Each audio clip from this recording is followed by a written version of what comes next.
Class 10th कक्षा 10वीं all question and answer सभी प्रश्न और उत्तर अध्याय 6 इतिहास हिस्ट्री सामाजिक अध्ययन वर्क लाइफ एंड प्लेजर काम आराम और जीवन। Question number 1 give two reasons why the population of London expand from the middle of the 18th century. 18वीं सदी के मध्य से लंदन की आबादी क्यों फैलने लगी, कारण बताइए। या 18वीं शताब्दी के मध्य से लंदन की जनसंख्या का विस्तार होने के दो कारण बताइए। Answer the city of London was a magnet of migrant population due to the job opportunity provided by its dockyards and industries. London शहर अपने बंदरगाहों और उद्योगों द्वारा प्रदान किए गए रोजगारों के अवसर के कारण प्रवासी आबादी के लिए एक आकर्षण था। By 1750 1 out of every 9 people of England and Wales lived in London। 1750 तक इंग्लैंड और वेल्स के हर लोगों में से एक लंदन में रहता था। So the population of London kept expanding through the 18th and 19th century। इसलिए लंदन की जनसंख्या 18वीं और 19वीं शताब्दी तक बढ़ती रही है। During the First World War, London began manufacturing motor cars and electrical goods। प्रथम विश्व युद्ध के दौरान लंदन ने मोटर कारों और बिजली के सामानों का निर्माण शुरू किया। This increased the number of large factories, which in turn increased the number of people coming to the city and search of work। इससे बड़े कारखानों की संख्या में वृद्धि हुई, जिससे परिणाम स्वरूप काम की तलाश में शहर आने वाले लोगों की संख्या में वृद्धि हुई।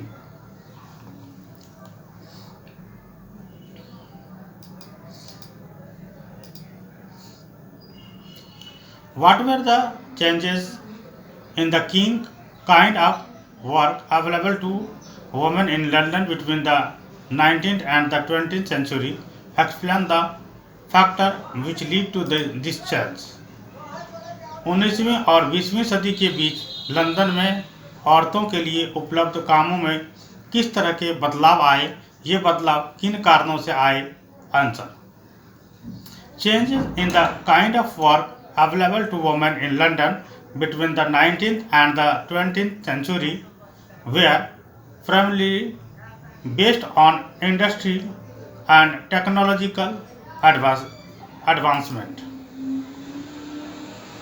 19वीं और 20वीं शताब्दी के बीच लंदन में महिलाओं के लिए उपलब्ध काम के प्रचार में परिवर्तन में मुख्य रूप से औद्योगिक और तकनीकी प्रगति पर आधारित थे।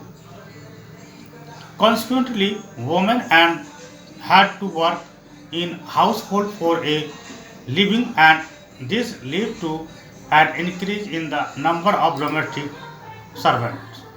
परिणाम स्वरूप महिलाओं को आजीविका के लिए घरों में काम करना पड़ा, इससे घरेलू नौकरों की संख्या में वृद्धि हुई। Some women also began to earn by loading out rooms, tailoring, washing or making matchbox। कुछ महिलाएं कमरे बना सिलाई करके, कपड़े धोकर या माचिस बनाकर भी काम करने लगी। With the coming of the First World War, thought women once again joined the industrial sector। हालांकि प्रथम विश्व युद्ध के आते ही महिलाएं एक बार फिर औद्योगिक क्षेत्र में शामिल हो गई।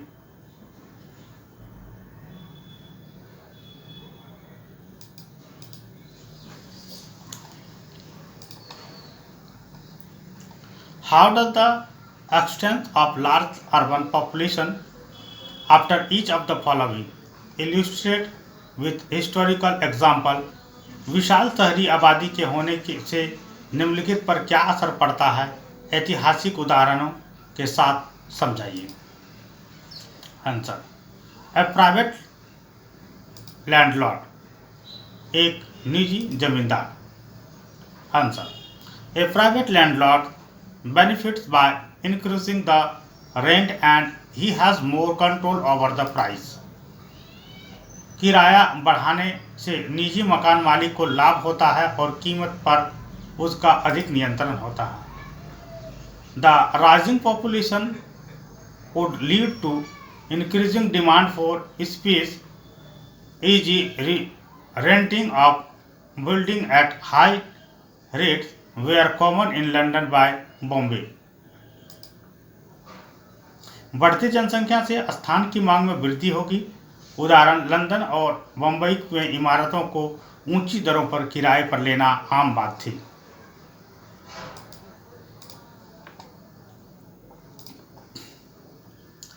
A police superintendent in charge of law and order. कानून व्यवस्था संभालने वाला पुलिस अधीक्षक. A police superintendent in charge of law and order. Answer. Anyone involved with law and order would find it difficult with increasing population in urban areas. कानून और व्यवस्था से जुड़े किसी भी व्यक्ति को शहरी क्षेत्रों में बढ़ती जनसंख्या के साथ कठिनाई होगी. He would have to work hard to maintain law and order as crime rates are usually high in cities. For example, उन्हें कानून और व्यवस्था बनाए रखने के लिए कड़ी मेहनत करनी होगी क्योंकि शहरों में अपराध दर आमतौर पर अधिक होती है. For example, London people employ policemen to curb the rising crimes during night. उदाहरण के लिए लंदन में लोगों ने रात के दौरान बढ़ते अपराधों पर अंकुश लगाने के लिए पुलिस कर्मियों को नियुक्त किया.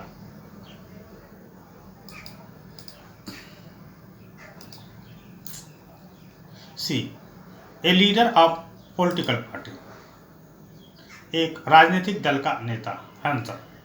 Political leaders would have more people voting and hence more responsibility. राजनीतिक नेता के पास मतदान करने वाले अधिक लोग होंगे और इसलिए अधिक जिम्मेदारियां होगी. In cities, masses of people could be drawn to the political cause as it happened in the Bloody Sunday of November 1887 in London. शहरों में बड़ी संख्या में लोगों को राजनीतिक कारणों से आकर्षित किया जा सकता है, जैसा कि नवंबर 1887 के लंदन में खूनी रविवार को हुआ था.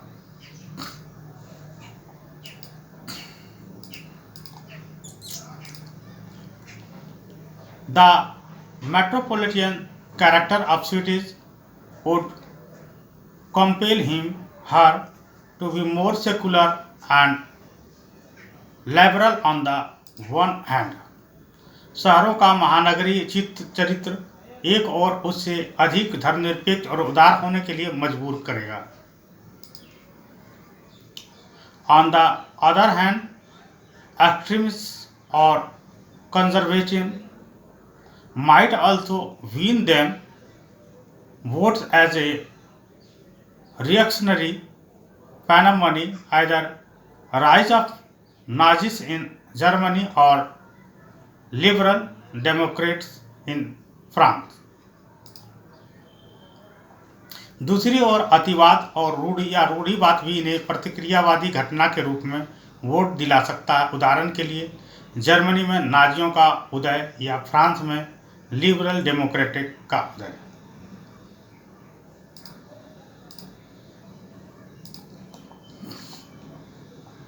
Give explanation for the following.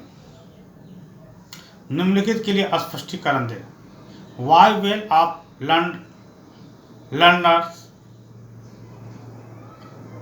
supported the need to build housing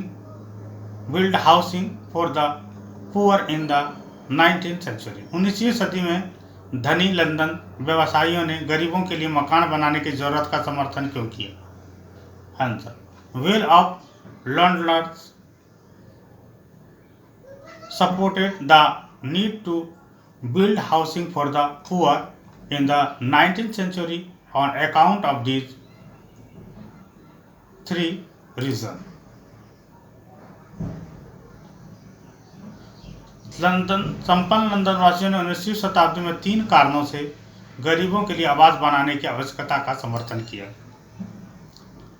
One room house of the poor come to be seen as the breeding ground of disease and hence a threat to public health. गरीबों के एक कमरे के घरों को बीमारियों से के प्रजनन स्थल के रूप में देखा जाने लगा और इसलिए यह सार्वजनिक स्वास्थ्य के लिए खतरा था।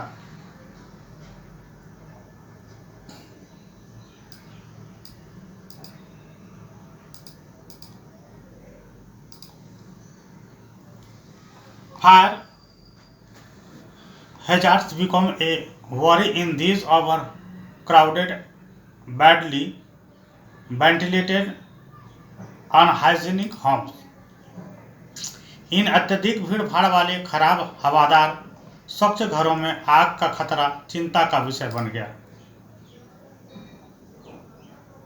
There was a widespread fear of social disorder, especially after the 1917 Russian Revolution. विशेषकर 1917 की रूसी क्रांति के बाद सामाजिक अव्यवस्था का व्यापक भय था।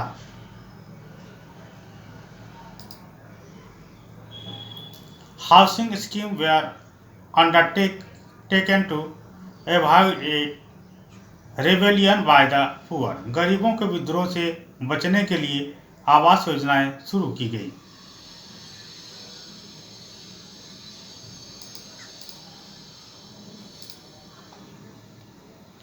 Why a number of Bombay films were about the lives of migrant. Mumbai की बहुत सारी फिल्में शहर में बाहर से आने वालों की जिंदगी पर आधारित क्यों होती थी? Answer, Bombay become an attractive destination for people seeking job after the British administration replaced Surat with Bombay as its principal western port. British प्रशासन द्वारा सूरत के स्थान पर बॉम्बे को प्रमुख पश्चिमी बंदरगाह बनाए जाने के बाद बॉम्बे नौकरी चाहने वाले लोगों के लिए एक आकर्षक गंतव्य बन गया। The consequent increase in trade and industries led to a great influx of people. परिणाम स्वरूप व्यापार और उद्योगों में वृद्धि के कारण लोगों का भारी आगमन हुआ।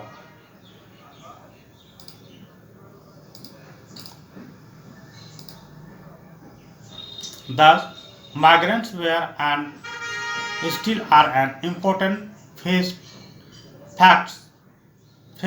of Bombay. इस प्रकार प्रवासी मुंबई का एक महत्वपूर्ण पहलू थे और अब भी हैं। Most of the people in the film industry were migrants themselves and wanted to portray the plight of these classes of people through films. Film उद्योग में अधिकांश लोग स्वयं प्रवासी थे और इस वर्ग के लोगों की दुर्दशा को फिल्मों के माध्यम से चित्रित करना चाहते थे। Thus, a number of Bombay films were about the lives of migrants. इस प्रकार कई मुंबई फिल्में प्रवासियों के जीवन के बारे में थी।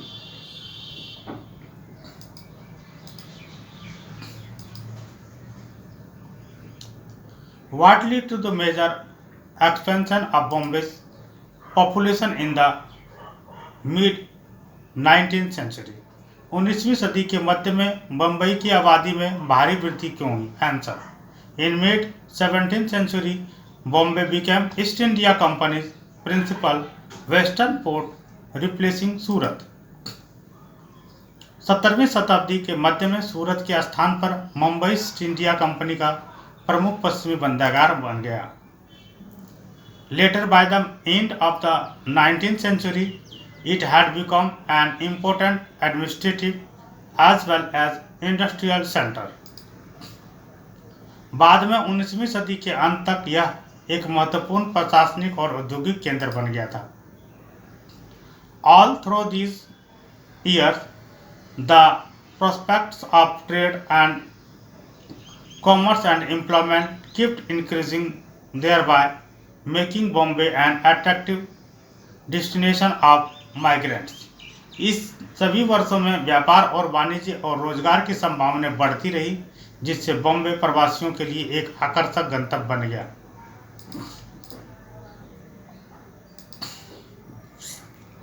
डिस्कस चर्चा करें। What forms of entertainment came up in 19th century England to provide leisure activities for the people? लोगों को मनोरंजन के अवसर उपलब्ध करने के लिए इंग्लैंड में 19वीं सदी में मनोरंजन के कौन कौन से साधन सामने आए? Answer, There were many forms of entertainment came up in 19th century England. उत्तर, 19वीं सदी के इंग्लैंड में मनोरंजन के कई रूप सामने आए हैं। For the upper classes an annual London season compressed of opera, the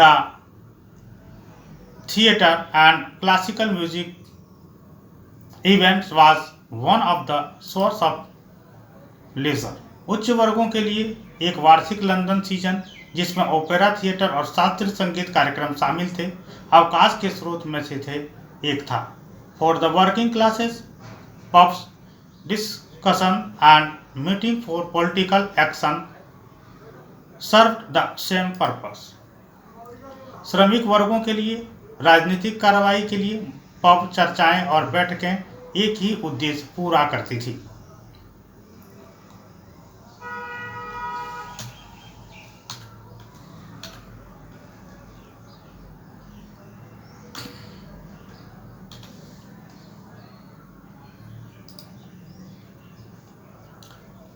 Libraries, art galleries and museums were new type of entertainment brought about through the utilization of state money.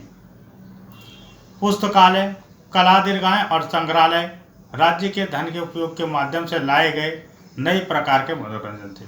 Music halls and cinema theatre to become immensely popular with the lower classes. संगीत hall और cinema theatre भी निम्न वर्ग के बीच बेहद लोकप्रिय हो गए। Industrial workers were encouraged to undertake seaside vacation to rejuvenate from the bent of working in the polluting environment of factories. औद्योगिक श्रमिकों को कारखानों के प्रदूषणकारी वातावरण में काम करने की परेशानियां से उबरने के लिए समुद्र तटीय छुट्टियां मनाने के लिए प्रोत्साहित किया गया।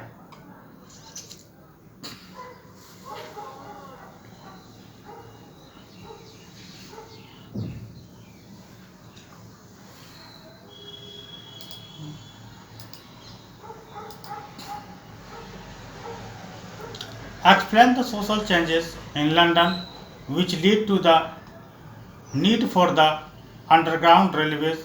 Why was the development of the underground criticized?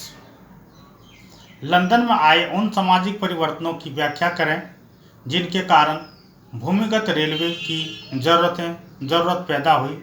भूमिगत रेलवे के निर्माण की आलोचना क्यों हुई? Answer, the development of suburbs as a part of the drive to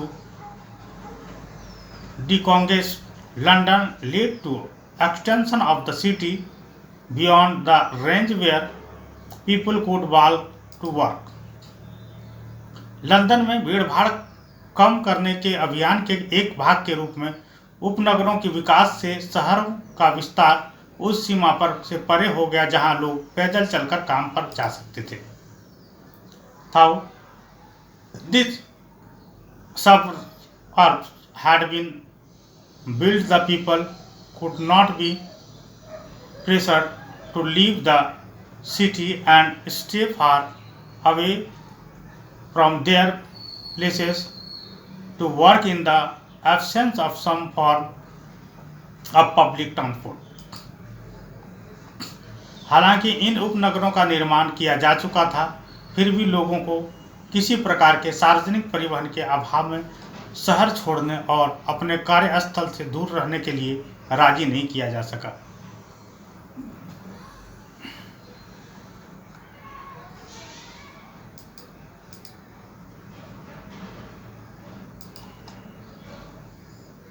The underground railways was constructed to solve this housing problem. It was criticized Italy because इस आवास समस्या को हल करने के लिए भूमिगत रेलवे का निर्माण किया गया था। शुरुआत में इसकी आलोचना की गई क्योंकि a newspaper reported the danger to health and asphyxiation, lack of air and heat. एक अखबार ने श्वास अवरोध, हवा की कमी और गर्मी से स्वास्थ्य को खतरा बताया। It was referred to as Iron Monastery, which added to the maze of the city. इसे लोह राक्षस कहा जाता था जो शहर की गंदगी को बढ़ाता था।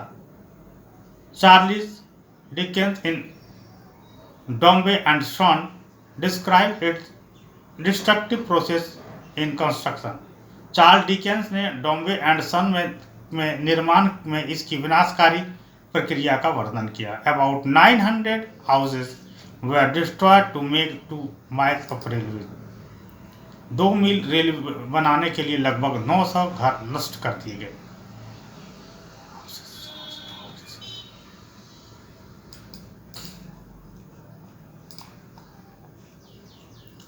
Explain what is meant by the Haussmannian of pair. To what extent would you support or oppose this form of development? Write a letter to the editor of newspaper to their support or oppose this, giving reason for your view. Paris के हॉस्मानीकरण का क्या अर्थ है? इस तरह के विकास को आप किस हद तक सही या गलत मानते हैं? इस बात का समर्थन या विरोध करते हुए अखबार के संपादक को पत्र लिखिए और उसमें अपने दृष्टिकोण के पक्ष का कार्य कीजिए। Answer: Haussmannization of Paris refers to the forcible reconstruction of cities to enhance their beauty and impose order. Uttar: Paris के हॉस्मैनीकरण से तात्पर्य शहरों की सुंदरता बढ़ाने और व्यवस्था लागू करने के लिए उनके जबरन पुनर्निर्माण से है। The poor were evicted from the center of Paris to reduce the possibility of political rebellion and to beauty the city. राजनीतिक विद्रोह की संभावना को कम करने और शहर को सुंदरता बनाने के लिए गरीबों को पेरिस के केंद्र से बेदखल कर दिया गया।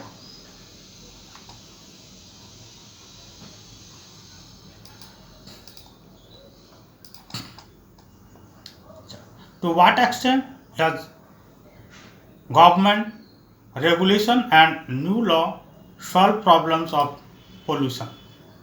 Discuss one example each of the success and failure of legislation to change the quality of. सरकारी नियमों और नए कानूनों ने प्रदूषण की समस्या को किस हद तक हल किया?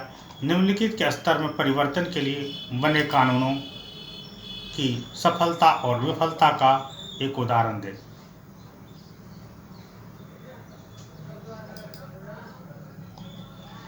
सार्वजनिक जीवन, public life. Public life government laws play an important role in controlling the rates of pollution in city. सार्वजनिक जीवन किसी शहर में प्रदूषण की दर को नियंत्रित करने में सरकारी कानून महत्वपूर्ण भूमिका निभाते हैं। However, simply passing law is not enough. हालांकि केवल कानून पारित करना पर्याप्त नहीं है। They need to be properly enforced as well. उन्हें उचित ढंग से लागू करने का भी आवश्यकता है।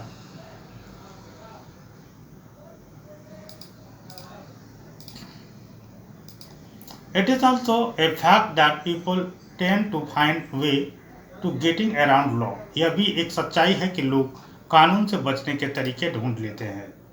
So, apart from legislation, government also need to carry out intensive public awareness program aimed at educating the public about the need and way of controlling pollution and about how they to have a take in environmental governance. इसलिए कानूनों के अलावा सरकार को प्रदूषण को नियंत्रण करने की आवश्यकता और तरीकों के बारे में जनता को शिक्षित करने के उद्देश्य से गहन जागरूकता कार्यक्रम चलाने की आवश्यकता है और इस बारे में कि पर्यावरण प्रशासन भी उसकी भी हिस्सेदारी ऐसे है।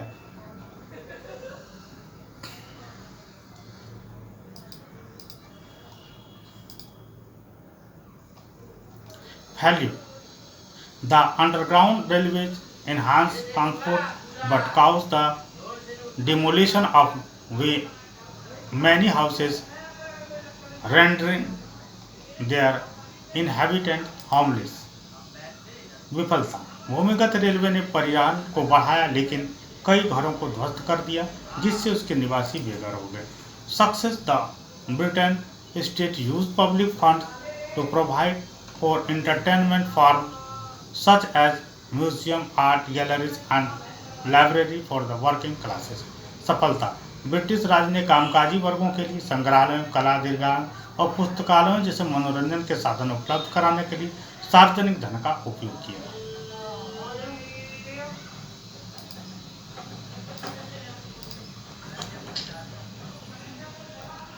प्राइवेट लाइफ, निजी जीवन। Private life, failure. The availability of non-room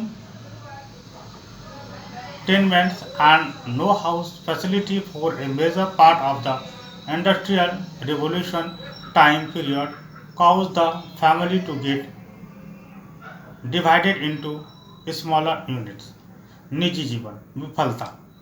औद्योगिक क्रांति की समय अवधि के एक बड़े हिस्से से के लिए एक कमरे के मकानों की उपलब्धता और कोई आवास सुविधा नहीं होने के कारण परिवार छोटी इकाइयों में विभाजित हो गया। There were even cases where rural peoples had to leave their families behind and live alone in the urban areas where they worked. ऐसे भी मामले थे जहां ग्रामीण लोगों को अपने परिवारों को पीछे छोड़ना पड़ा और शहरी क्षेत्रों में जहां वे काम करते थे अकेले रहना पड़ा।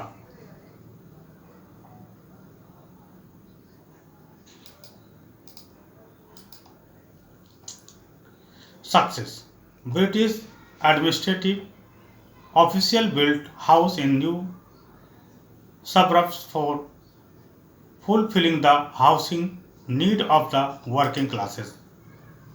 सफलता। ब्रिटिश प्रशासनिक अधिकारियों ने श्रमिक वर्गों की आवास आवश्यकता को पूरा करने के लिए नए उपनगरों में घर बनाए।